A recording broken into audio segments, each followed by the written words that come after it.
Good morning student. आपका स्वागत है हमारे यूट्यूब चैनल कैरियर पॉइंट राजोपुर 2 में। यह आपका विद्युत धारा का पार्ट 1 वीडियो है। इसमें आपको कुछ महत्वपूर्ण कॉन्सेप्ट बताऊंगा और उससे संबंधित कुछ ऑब्जेक्टिव्स बताऊंगा जो आपके बोर्ड एग्जाम की दृष्टि से काफ़ी महत्वपूर्ण होने वाला है। जैसे देखिए, सबसे पहले चैप्टर है विद्युत धारा। तो सबसे पहले हमको जानना है कि विद्युत धारा क्या है। तो किसी चालक तार से एकांक समय में प्रवाहित आवेश को विद्युत धारा कहते हैं और इसे आई द्वारा सूचित किया जाता है। तो यहाँ पर देखिए, आपको पता है कि जिस राशि में एकांक लग जाता, दर लग जाता और प्रति लग जाता, उसको लिखा जाता बटा के नीचे। तो यहाँ पर लिखा किसी चालक तार से एकांक समय में, तो एकांक समय में लगा इसलिए समय को नीचे, प्रवाहित आवेश को विद्युत धारा कहते हैं और आवेश को ऊपर क्या कहते हैं, विद्युत धारा। तो विद्युत धारा बराबर आया आवेश बटे समय। विद्युत धारा को आई से सूचित करते हैं, आवेश को क्यू से सूचित करते हैं और समय को टी से। तो हो गया आई बराबर क्यू बाय टी। इसी में आपको पता है कि आई है तो आई लिख सकते हैं। क्यू आपको एक सूत्र और बताए थे, आवेश बराबर सूत्र होता है एन ई। तो हम क्यू के जगह पर हम लिख सकते हैं एन ई। तो आई बराबर हो जाएगा एन ई बटे टी। इसी में बहुत जगह औसत धारा की भी आवश्यकता होती है। तो औसत धारा के लिए आपको कुछ नहीं निकालना है, डेल्टा क्यू बटे डेल्टा टी। डेल्टा क्यू किसके बराबर होगा, तो एन ई बटा के नीचे टी। सेम चीज़ है। कहीं कहीं आपको तात्क्षणिक धारा इंस्टेंटेनियस करंट भी निकालना पड़ता है। इंस्टेंटेनियस करंट के लिए आपको निकालना पड़ेगा डी क्यू बटे डी टी। ये सब फार्मूला है जो आपको याद रखना है। चलिए, अब विद्युत धारा से संबंधित कुछ और भी पॉइंट है जो देख लेते हैं। कहता है विद्युत धारा एक अदिश राशि होती है। विद्युत धारा एक अदिश राशि होती है। यही एक ऐसा राशि है जिसमें परिमाण के साथ साथ दिशा होते हुए भी अदिश राशि है, क्योंकि यह सदिशों के योग की त्रिभुज विधि का पालन नहीं करता है। इसलिए इसमें परिमाण के साथ साथ दिशा रहते हुए भी इसको बोला गया अदिश राशि। उसके बाद विद्युत धारा का एसआई मात्रक होता है एम्पियर। अब एम्पियर किसके बराबर होता है, तो आपको पता है कि आई बराबर सूत्र होता है क्यू बाय टी। अब यहाँ पर देखिए, आवेश के जगह पर 1 कूलम रखेंगे और समय के जगह पर 1 सेकंड रखेंगे। तो यहाँ पर देखिए ये हो गया 1 ampere. 1 ampere 1 coulomb per second के बराबर होता है। 1 कूलम पर सेकंड को ही बोला जाता है 1 एम्पियर। चलिए, विद्युत धारा का बीमीय सूत्र जो होता है वो होता है ए या आई। विद्युत धारा का बीमीय सूत्र ए या आई। अब देखिए नेक्स्ट, इसमें क्वेश्चन कह रहा है कि एक चालक तार से प्रति सेकेंड 10⁻7 इलेक्ट्रॉन प्रवाहित हो रही है तो उससे प्रवाहित धारा का मान होगा। इसमें देखिए दोस्तों, दिया हुआ है कि टाइम जो है वह 1 सेकेंड है। प्रति सेकेंड मतलब 1 सेकेंड। टाइम का मान दिया हुआ है 1 सेकेंड।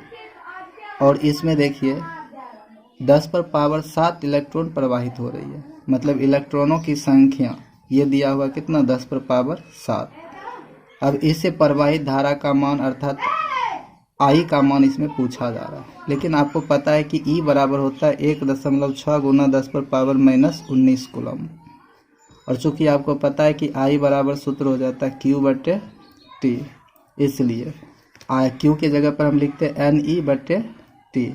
तो देखिए एन के जगह पर 10⁻7 गुना ई के जगह पर 1.6 गुना 10⁻−19 बटा के नीचे टाइम के जगह पर 1। तो यहाँ पर देखिए हो जाएगा कुल मिला के 1.6 गुना 10⁻19 में से 7 कैंसिल करेंगे, ये हो जाएगा 10⁻12। इतना एम्पियर धारा प्रवाहित होगा। तो इसका सही ऑप्शन हो जाएगा, सही आंसर हो जाएगा, सॉरी यहाँ माइनस होगा, 19 में से 7 कैंसिल होगा तो -12 होगा। तो इसका आंसर हो जाएगा ए। चलिए नेक्स्ट क्वेश्चन पे आते हैं। नेक्स्ट क्वेश्चन कहता है कि किसी चालक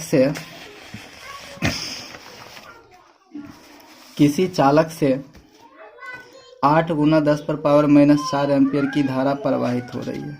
मतलब आई का मान दिया हुआ है 8 गुना 10⁻−4 एम्पियर और ये 4 मिनट तक प्रवाहित होती है। मतलब टाइम दिया हुआ है 4 मिनट।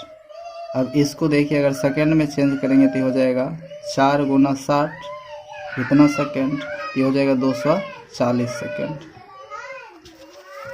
अब इसमें देखिए कहता है तो इलेक्ट्रॉनों की संख्या ज्ञात कीजिए, मतलब आपको n का मान इसमें निकालना है। लेकिन आपको पता है कि इलेक्ट्रॉन पर जो आवेश होता है 1.6 गुना 10 पर पावर माइनस 19 कूलम होता है। और आपको ये भी पता है कि I बराबर सूत्र होता है NE/T। तो I के जगह पर रखेंगे 8 गुना 10 पर पावर माइनस 4, n का मान निकालना है। E के जगह पर रखेंगे 1.6 गुना 10 पर पावर माइनस 19 और बटा के नीचे T के जगह पर लिखेंगे 240 सेकेंड। अब यहाँ पर देखिए क्रॉस मल्टीप्लिकेशन करेंगे तो n बराबर हो जाएगा n बराबर हो जाएगा 8 गुना 10 पर पावर माइनस 4 गुना 240 और बटा के नीचे में आएगा 1.6 गुना 10 पर पावर माइनस 19। अब इसको जब हल करेंगे तो यहाँ पर देखिए पॉइंट उड़ाएंगे तो यहाँ पर ये 0 आएगा, 8 इकाई 8 दूना 16 और इसको जब काटेंगे तो यहाँ पर देखिए हो जाएगा, ये कटेगा 1200 बार में। तो यहाँ पर देखिए कुल मिला के अगर लिखेंगे तो कुल आएगा कितना, यहाँ पर बच रहा है 10 पर पावर माइनस 4 गुना और यहाँ पर देखिए कितना बच रहा है तो 1200 और इसको ऊपर फिर करेंगे तो हो जाएगा 10 पर पावर प्लस 19। तो कुल मिला के यहाँ पे देखिए हो जाएगा 19, यहाँ पर पावर 2 21, 21 में 4 जाएगा तो हो जाएगा 12 गुना 10 पर पावर 17, 19 19 2 21, 21 में 4 जाएगा 17। इतना इलेक्ट्रॉनों की संख्या होगी। n का मान इसमें होगा 12 into 10 to the power minus 17। चलिए नेक्स्ट पे आते हैं। अब देखिए नेक्स्ट में कहता है विद्युत धारा का प्रवाह उच्च विभव से निम्न विभव की ओर होता है, परंतु इलेक्ट्रॉन का प्रवाह निम्न विभव से उच्च विभव की ओर होता है।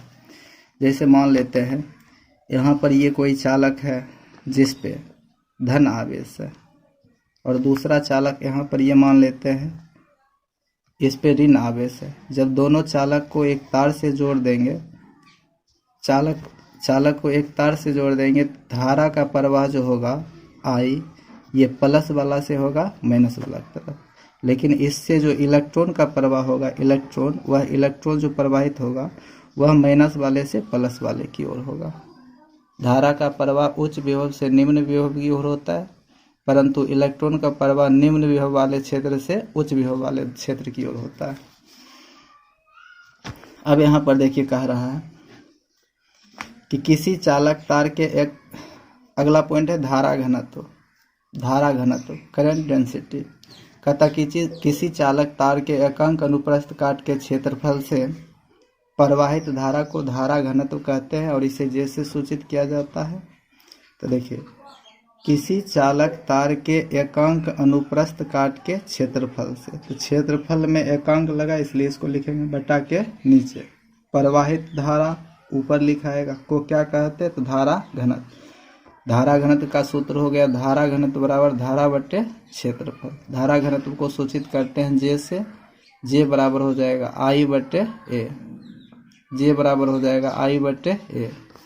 अब इसमें देखिए अगर इसको ऐसे लिखेंगे जनरली परिमाण के रूप में तो हो जाएगा J बराबर I बटे A और J बराबर I है तो I। अब यहाँ पर देखिए अगर हम A को देखेंगे तो इस चालक तार में यहाँ पर A क्या है तो इसके अनुप्रस्थ काट का क्षेत्रफल। तो इसके अनुप्रस्थ काट के क्षेत्रफल को यहाँ पर अगर हम मान लेते हैं इसकी त्रिज्या R है तो इसके अनुप्रस्थ काट का क्षेत्रफल, चूंकि ये वृत्ताकार है तो वृत्त का क्षेत्रफल होता है पाई R स्क्वायर। तो J बराबर हो जाएगा I और A के जगह पर हो जाएगा पाई R स्क्वायर। और इसको हम ऐसे भी लिख सकते हैं J, और आपको ये भी पता है कि I के जगह पर लिखा जा सकता है Q बटे T। तो I के जगह पर लिख दिया Q और बटा के नीचे T, और पहले से था इसमें कितना तो पाई R स्क्वायर। अब इसमें देखिए कहता है कि धारा घनत्व एक सदिश राशि है जिसकी दिशा विद्युत धारा के प्रवाह की दिशा में होती है। धारा घनत्व क्या है? तो एक सदिश राशि है जिसकी दिशा विद्युत धारा के प्रवाह की दिशा में होती है। चलिए नेक्स्ट पॉइंट, धारा घनत्व का एसआई मात्रक जो होता है वो होता है एम्पियर प्रति मीटर स्क्वायर या एम्पियर मीटर पे पावर -2 होता है। फिर धारा घनत्व का बीमीय सूत्र जो होता है L पर पावर -2 I होता है, L पर पावर -2 I होता है। और इसमें देखिए इससे संबंधित बहुत सारा प्रश्न भी पूछा जा सकता है। जैसे यहाँ पे एक चालक तार ले लेते हैं जिसके इस सिरा को माने हैं A और इस सिरा को माने हैं B। अब इसमें देखिए पूछा जा रहा है कि निम्नलिखित में कौन सत्य है, निम्नलिखित में कौन सत्य है। अब देखिए इस पूरे चालक तार से I धारा प्रवाहित हो रही है, पूरे चालक तार से I धारा प्रवाहित हो रही है। अब इसमें आपको निकालना है A पर भी धारा घनत्व, B पर भी धारा घनत्व, और दोनों में कैसा संबंध होगा।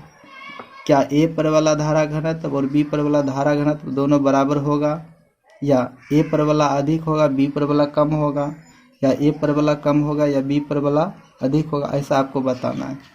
तो चूंकि आपको पता है कि J बराबर होता है I/A, तो हम कह सकते हैं कि J समानुपाती होता है किसके? I, तथा J व्युत्क्रमानुपाती होता है किसके? 1।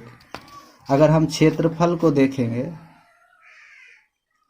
क्षेत्रफल को देखेंगे तो क्षेत्रफल का मान अधिक होगा तो J का मान होगा कम, क्षेत्रफल का मान कम होगा तो J का मान होगा अधिक। अगर इसमें धारा में देखेंगे तो धारा अधिक होगा तो J होगा कम, धारा को कम करेंगे धारा अधिक होगा तो J भी होगा अधिक, धारा कम होगा तो J भी होगा कम, चूंकि ये दोनों के दोनों समानुपाती में। अब इस स्थिति में देखिए अगर हम धारा को देखेंगे तो दोनों सतह से सेम धारा प्रवाहित हो रही है, इससे भी I और इससे भी I। तो जितना धारा A पर है उतना ही धारा B पर है। और उसके बाद हम क्षेत्रफल देखते हैं, क्योंकि क्षेत्रफल पर भी डिपेंड करता है J। तो जितना क्षेत्रफल इधर का है उतना ही क्षेत्रफल इधर का है। अगर इधर का क्षेत्रफल A है तो इधर का क्षेत्रफल भी A ही है। तो हम अगर निकालते हैं A पर तो ये हो जाएगा I/A, अगर हम निकालते हैं B पर तो ये भी हो जाएगा I/A।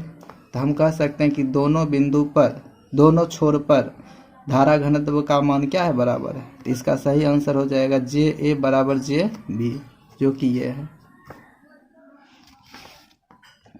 अब जरा देखिए दूसरा क्वेश्चन सेम उसी प्रकार से है। इसमें कह रहा है कि निम्नलिखित में कौन सत्य है, निम्नलिखित में कौन सत्य है। अब इसमें देखिए सेम ऑप्शन भी है, परंतु यहाँ पर देखिए एक जगह जो है वह क्षेत्रफल कम है, दूसरे जगह जो क्षेत्रफल है अधिक है। यहाँ क्षेत्रफल है लेकिन ये कम है, यहाँ क्षेत्रफल है ये अधिक है। आपको पता है कि J जो होता है वह व्युत्क्रमानुपाती होता है किसके? 1। मतलब अगर हम यहाँ पर कम करेंगे तो J का मान अधिक होगा, अगर A का मान अधिक करेंगे तो फिर J का मान हो जाएगा कम, चूँकि ये दोनों किस में है? व्युत्क्रमानुपाती में। अब इसमें देखिए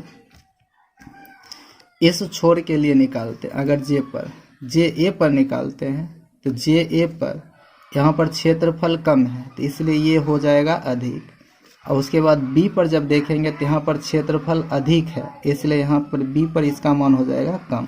तो हम कह सकते हैं कि A पर अधिक है और B पर कम है। छोर A पर धारा घनत्व का मान अधिक है, छोर B पर धारा घनत्व का मान कम है।